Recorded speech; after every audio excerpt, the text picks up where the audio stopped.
салақтық. Кәрім деген өзі жұмысқа тәуір жігіт болса да, жуынып, кірсіз көйлек киіп, таза жүрумен ісі жоқ еді.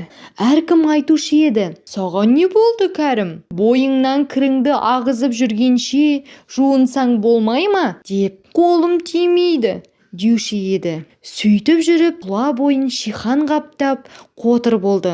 Осылайша құрысып, тырысып жатқанында таныстары: «Кәрім, тым болмаса жұмасында бір моншаға түссең, не болмаса үйіңде сабынмен жуынуды әдет етсең, бұл бәлеге душар болмас едің» дейді. Сонымен Кәрімді ауру жататын үйге алып барып, жуындырып, таза киіндірді. Ем қылған соң, аз ба, көп пе жатып жазылды.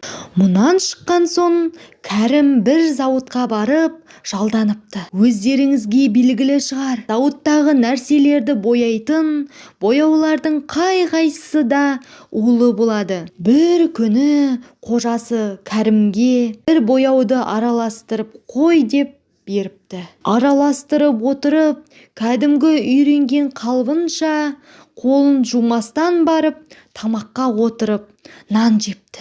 Қолындағы бояудың жұғынының бәрі де жеп отырған нанына жабыса береді. Бір мезгілде Кәрімнің іші бөріп ауыра бастапты. Әлгі бояу у бояу екен. Ыбырай Алтынсарин.